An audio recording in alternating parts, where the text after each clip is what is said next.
Title: The Words We Never Heard. Part 1: The First Encounter. Chapter 1: A Mother's World. My name is Catherine Davis. I am 58 years old, a retired professor of linguistics, and a woman who has spent her life surrounded by words.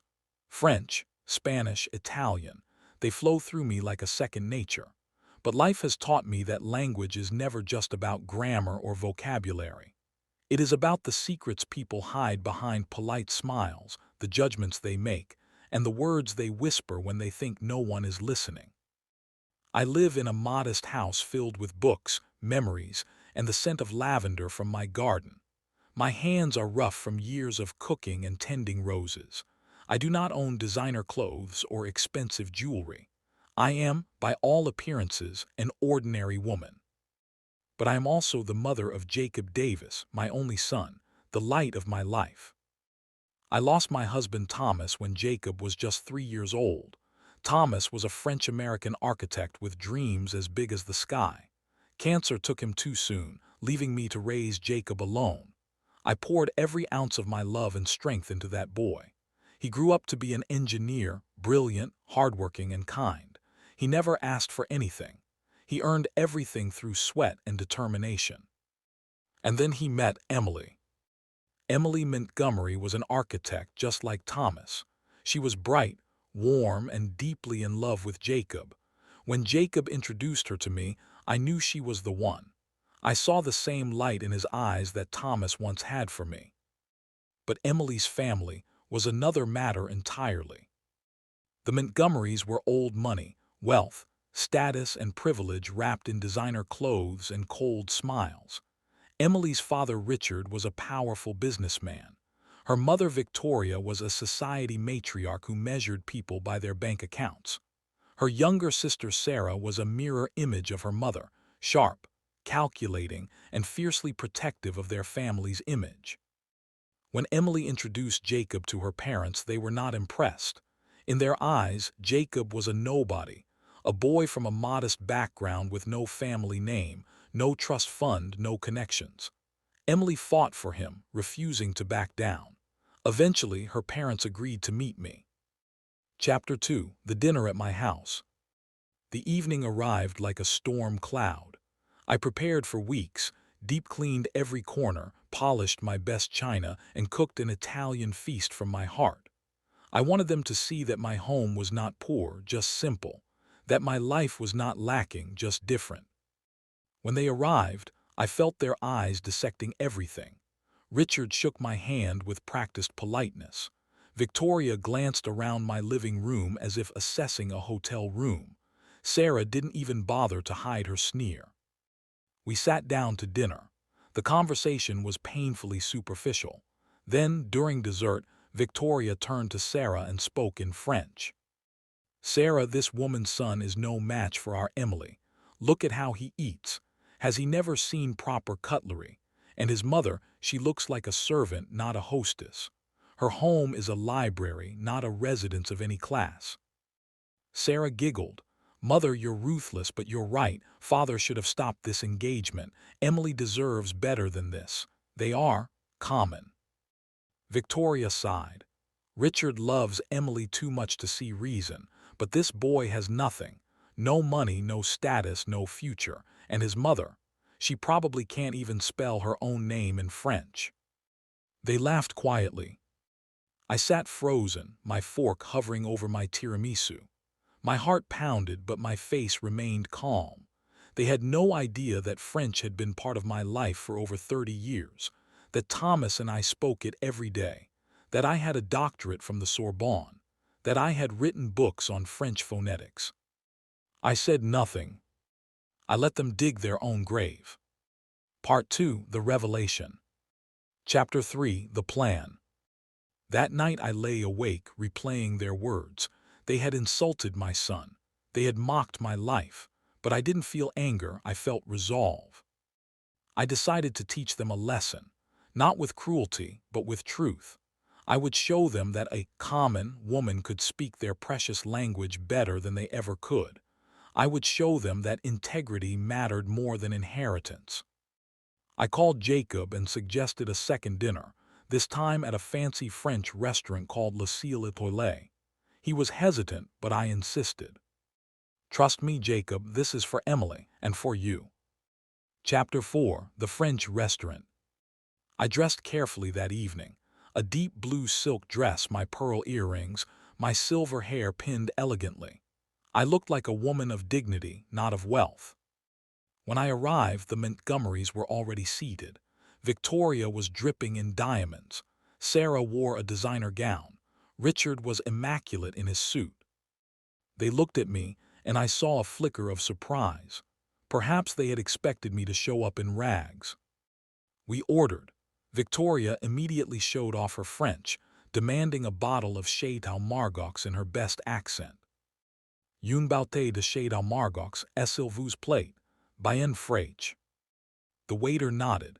Sarah whispered in French, "Mother, you're showing off." Victoria replied, "I want them to remember where they stand.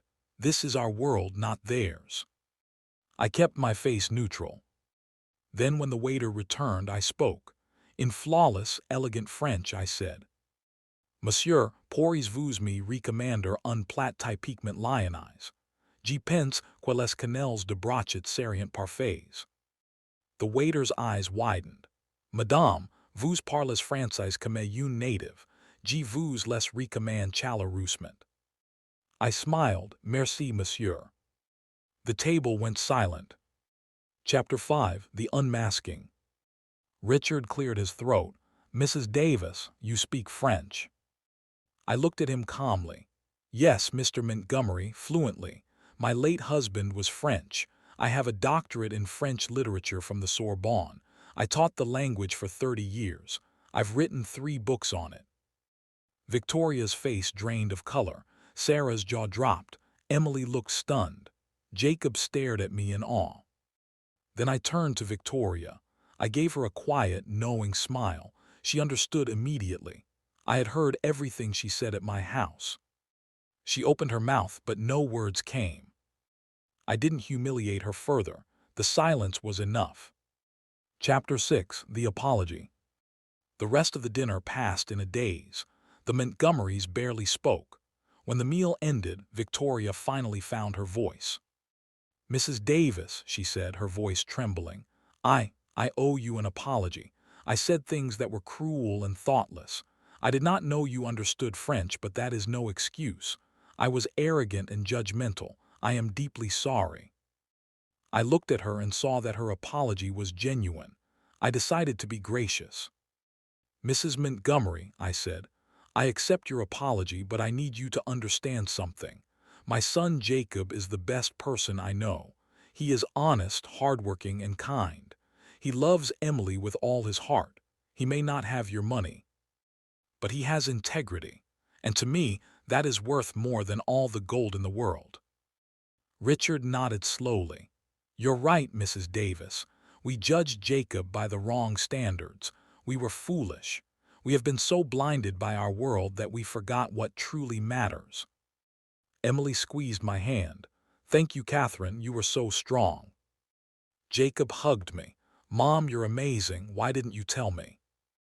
I laughed. "There are many things you don't know about me, son. That's what makes life interesting."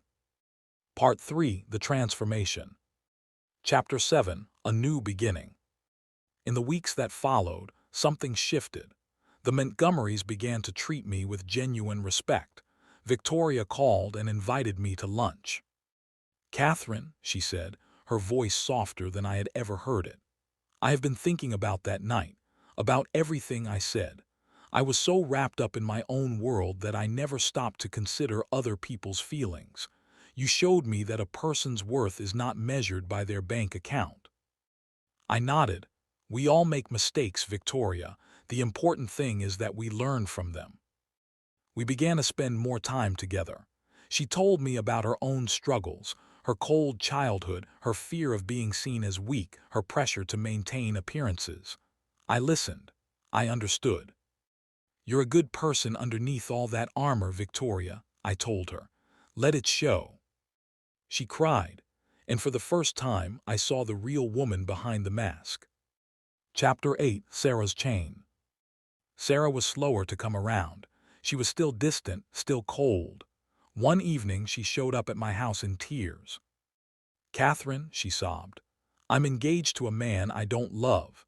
He's rich, my family approves, but I feel nothing. I'm so afraid of disappointing my mother." I sat her down. "Sarah, why do you think your mother wants you to be happy?" "Because she thinks money equals happiness," Sarah replied bitterly. "No," I said gently, "because she loves you, she just didn't know how to show it, but she's changing, and you can too." Sarah looked up at me. "You really think so?" "I know so. Follow your heart. Find someone who loves you for who you are, not for what you have." A few months later, Sarah broke off her engagement. She started dating a young professor, a modest man with a kind heart. Victoria was shocked at first, but she gave her blessing. "Catherine," Victoria said to me, "I was wrong to push Sarah, but I'm proud of her. She learned that from you."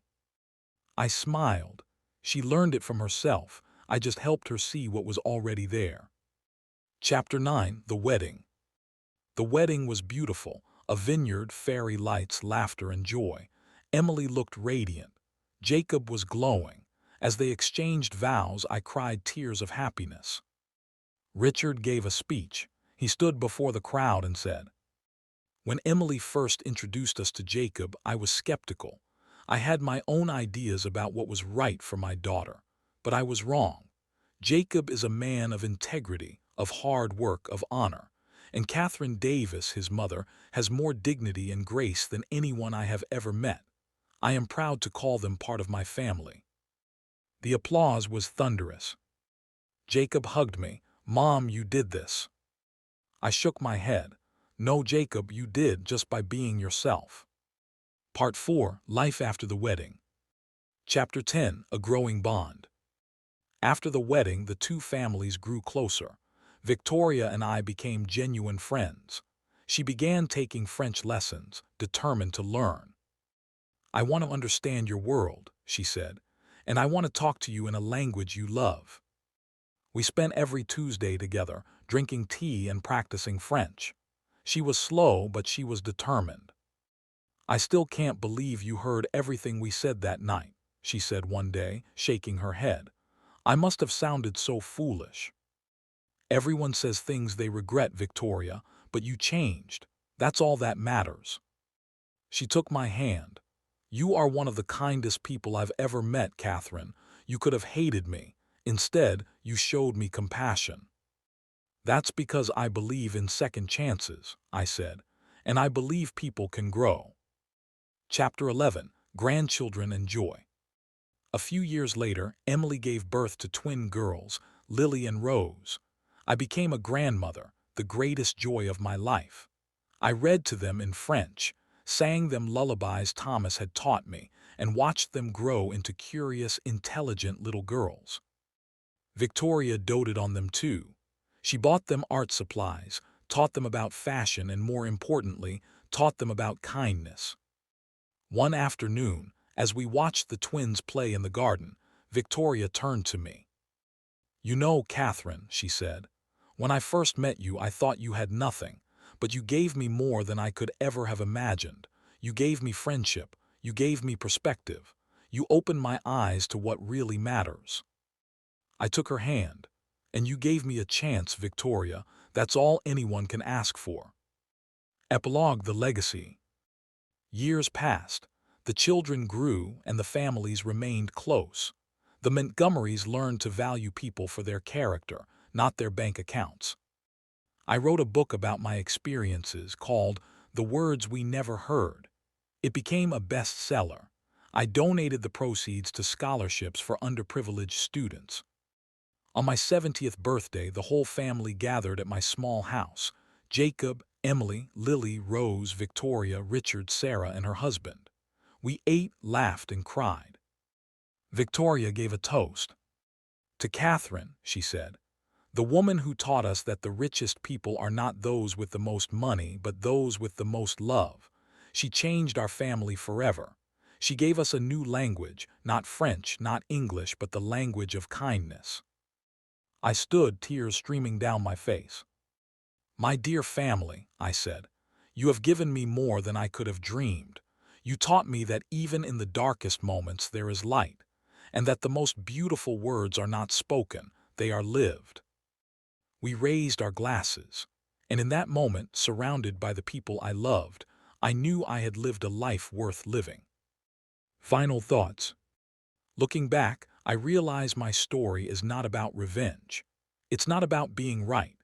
It's about love, the love of a mother for her son, the love of a woman who believed in second chances, and the love that grew between two families who thought they had nothing in common. I never wanted to embarrass anyone. I just wanted them to see that the world is bigger than their own backyard. I wanted them to understand that kindness, integrity, and hard work transcend class or wealth. Today, I have a family that extends far beyond blood.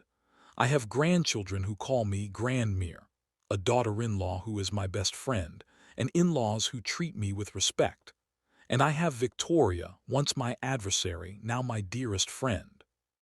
I often think about that first night at my house when I heard those whispered words in French. They cut deep. I could have chosen bitterness. Instead, I chose to rise above. I chose to teach, not to retaliate. I chose to be the bigger person. And in the end, I won. Not because I was right, but because I was kind. To anyone reading this, if someone insults you or tries to make you feel small, remember that only you can define your worth. You don't need to prove anything to anyone. You just need to live with courage, dignity, and love. Because in the end, the words that truly matter aren't the ones spoken in secret. They are the ones spoken with the heart. Catherine Davis, age 72, retired professor, mother, grandmother, and friend. The end. Thank you for reading The Words We Never Heard, a story of love, resilience, and the power of understanding.